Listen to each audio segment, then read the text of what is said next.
Bonjour à tous et bienvenue sur cette nouvelle vidéo, merci d'avoir cliqué, ça fait plaisir. Aujourd'hui ça fait un petit peu plus d'un mois que je suis installée sur Cayenne et comme à chaque changement de vie, à chaque changement de lieu d'habitation, à chaque changement de travail, il y a toujours un petit choc à surmonter. La chose étant que quand j'ai quitté la France, je me suis pas beaucoup renseignée sur la Guyane. Mon employeur actuel m'a appelé le 30 août pour m'informer que mon contrat commençait le 15 septembre. Oui, ok, merci, à bientôt.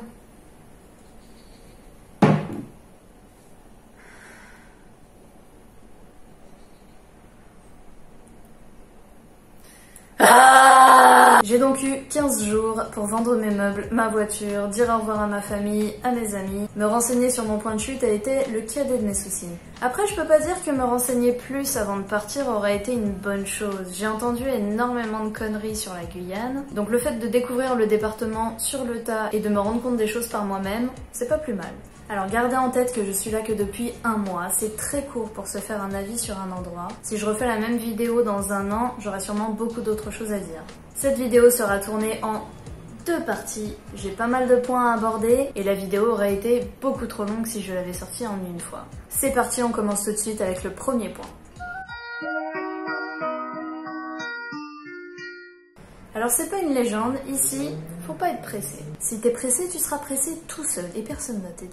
Et je pense que c'est la chose sur laquelle j'ai dû le plus travailler en arrivant parce que je n'ai aucune patience. Quand je pense à quelque chose, que j'ai envie de quelque chose, c'est maintenant, c'est tout de suite, c'est dans l'instant. Quand il y a un problème, un truc administratif à faire, je le fais tout de suite. Je suis pas du genre à procrastiner, justement pour réduire au maximum les délais. Ici, c'est quelque chose que l'on ne comprend pas. Tout est beaucoup reporté au lendemain, rien n'est grave, y a rien d'urgent, on a le temps.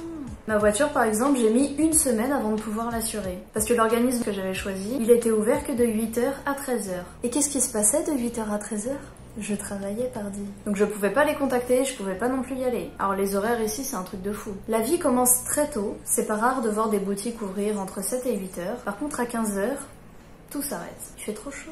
Et apparemment le pire dans cette catégorie-là, c'est la poste. J'ai pas encore été confrontée à ce problème, mais toutes les personnes qui m'en ont parlé m'ont dit « Si un jour t'as un colis à récupérer, prends ta demi-journée, ce sera pas moins long. » Et même au travail, j'ai mis une semaine avant d'avoir mon contrat. Mon boss me disait toujours « Oui, donne-moi 5 minutes, j'arrive dans 5 minutes, laisse-moi juste terminer ce que je fais. » Sauf que les 5 minutes, elles ont duré 8 jours. Et le pire dans tout ça, c'est que ma responsable, elle a eu son contrat en même temps que moi. Sauf qu'elle, elle est là depuis 4 ans. 4 ans. Sans contrat. 4 ans. De toute façon, ici, si tu réclames rien, t'auras rien. J'ai une collègue qui n'a pas été payée pendant 2 mois. Un oubli, une erreur administrative, c'est des choses qui arrivent. Mais pendant 2 mois, personne ne s'est rendu compte qu'il y avait quelqu'un qui n'avait pas été payé, et elle a rien réclamé. Non, flemme. Flemme de payer à un moment aussi. Du coup, moi, face à ça, j'ai développé ma propre technique, à savoir le harcèlement. Parce que ici, on n'a pas envie de se faire chier. On n'a pas envie qu'on nous fasse chier non plus. Donc quand t'as quelqu'un comme moi qui arrive, qui appelle tous les jours, plusieurs fois par jour, je vais même jusqu'à parler de mon problème à des gens qui n'ont rien à voir, pour que eux-mêmes en parlent, pour que ça fasse un harcèlement différé. Ça marche. Alors ça va être simple et rapide, tout est cher. Absolument tout. Même les produits locaux sont très chers, ce qui est bizarre puisqu'il n'y a pas d'intermédiaire. Si j'en reviens à tout ce qui est automobile, quand j'ai vendu ma voiture en métropole, je l'ai vendue 2 500 €. Elle était un peu vieille, mais mécaniquement, il n'y avait rien à dire, il n'y avait rien à refaire dessus, elle était impeccable. Celle que j'ai achetée ici, je l'ai achetée à 3 000 €. En sachant que la clim fuit, la portière passager ne s'ouvre que de l'intérieur et uniquement quand il y a le contact. Le coffre ne tient pas ouvert. Le monsieur qui me l'a vendu, il me l'a vendu avec un bout de bois pour que je puisse maintenir le coffre ouvert.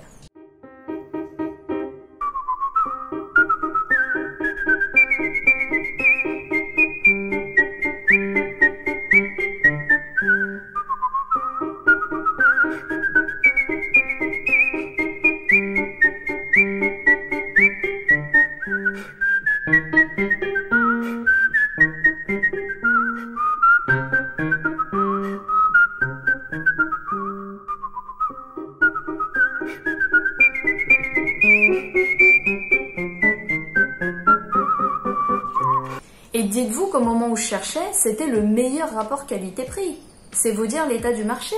Jamais j'aurais mis ce prix-là dans une voiture en métropole, surtout dans cet état. Pour tout ce qui est alimentaire, c'est plus ou moins la même chose, tout est plus cher qu'en métropole.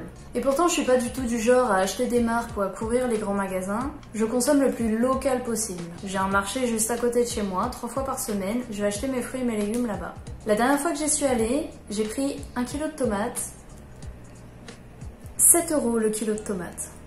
Je peux vous dire que je les savoure, mes tomates. Je t'aime, toi. La seule chose qui soit moins chère en Guyane qu'en métropole, c'est l'alcool. Voilà, vous en faites ce que vous voulez.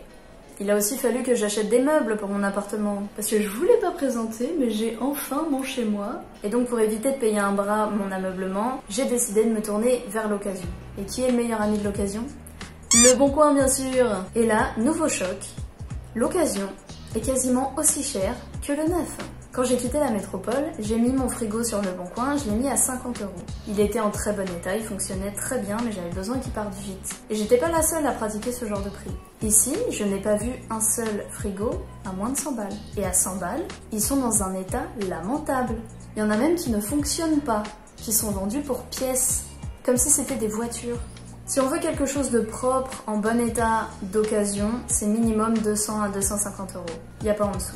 Et le comble de ça, c'est que je suis allée chez But il y a pas longtemps et ils faisaient la promotion d'un réfrigérateur à 250 €. Quel est l'intérêt d'acheter de l'occasion du coup?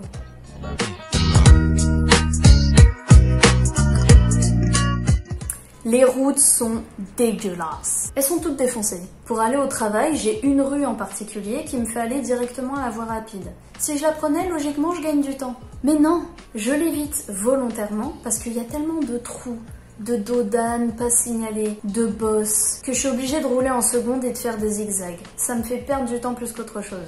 Et pourquoi les routes sont défoncées? Ben, je vais vous le dire. Parce qu'on a ramené des techniques de métropole et qu'on les a appliquées ici. Est-ce que c'est judicieux? Non. Allez, en métropole, on va dire que les bons jours d'été, on arrive à 30, 35 degrés vraiment quand il fait très chaud. Ici, il fait 30 degrés à 9 h du matin. Pareil, en métropole, quand il pleut, bon certes, ça peut durer plusieurs heures, voire plusieurs jours, mais le débit, il est correct. Ici, quand il pleut, c'est le ciel qui s'effondre. Pourquoi on distingue les pluies tropicales des autres types de pluie, vous croyez? Parce que ici, la pluie, c'est un truc de fou.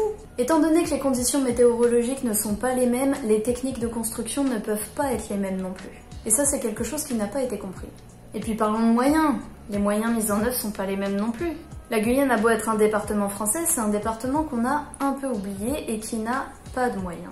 En France, une route de centre-ville avec un énorme trou au milieu, la mairie va mettre les moyens, va demander des subventions pour pouvoir réparer rapidement le problème. Ici, non. Il n'y a pas de moyens.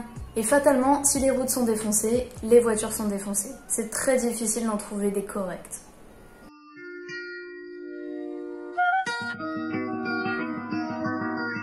C'est un point dont j'avais déjà parlé dans une précédente vidéo, mais la chaleur c'est vraiment quelque chose à prendre en compte. Asthmatique, prenez votre ventoline, vous allez en avoir besoin.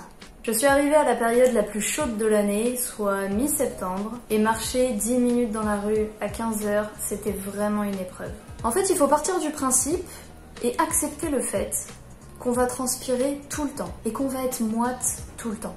Avant de partir, je m'étais dit, oh, je vais pas m'acheter une voiture tout de suite, je vais m'acheter une petite trottinette électrique ou un vélo. Si je suis en centre-ville, ça va faire l'affaire. Non, la climatisation est devenue un outil indispensable. Même sur des petits trajets, c'est obligatoire. Dans mon appartement, j'ai une clim uniquement dans la chambre et je la mets à 25 degrés. Il me semble qu'on nous recommande une température de 19 degrés, 18 ou 19 degrés pour bien dormir. Ici, 25, c'est suffisamment frais pour passer une bonne nuit. J'ai une housse de couette, mais j'ai pas de couette. Personnellement, j'adore la chaleur, donc c'est une chose à laquelle je me suis habituée très vite, mais je peux comprendre que certains ne puissent pas le supporter.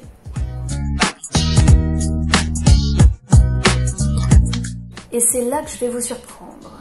C'est pas ce que vous croyez. Avant que j'arrive, j'ai été mise en garde par des gens qui n'ont jamais mis les pieds ici, comme quoi la Guyane c'était un repère de drogués, de voleurs et de délinquants.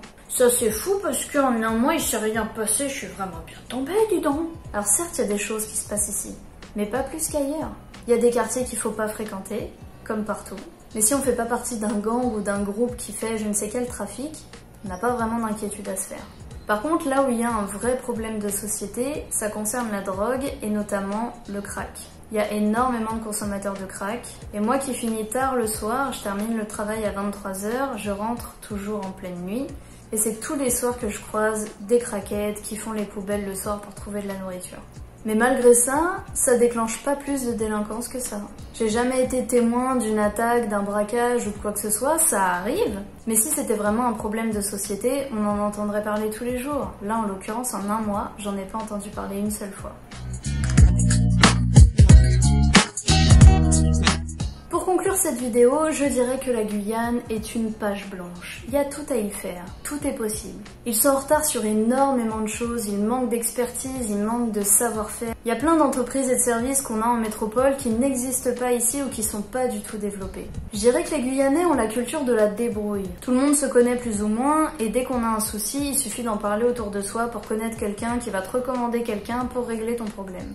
Tout est une question de réseau et d'amitié. Nous, par exemple, quand on a besoin d'un plombier, si on n'en a pas dans notre entourage, on va sur Google et on cherche le plombier qui peut intervenir le plus vite possible dans notre ville. Ici, ils en parlent autour d'eux. Il y a bien quelqu'un qui connaît quelqu'un qui va connaître un plombier. Et le plombier va te recommander un électricien. Et l'électricien va te recommander un mécano. Et le mécano va te recommander un bon resto qu'il y a pas loin de chez toi. Ça, c'est le point positif. On est obligé de cultiver du lien social, de connaître du monde et de se faire connaître. On est loin de la société individualiste qu'on a créée en métropole.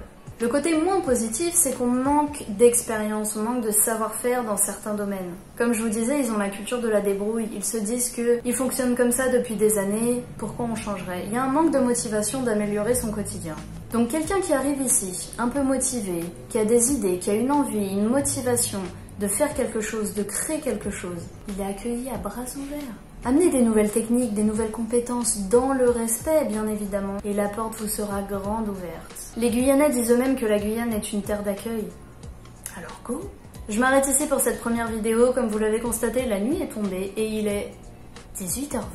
Merci à tous ceux qui sont restés jusqu'au bout, les 3-4 là qui sont au fond, vous êtes le sun de la veine. Je vous donne rendez-vous dans quelques semaines pour la partie numéro 2.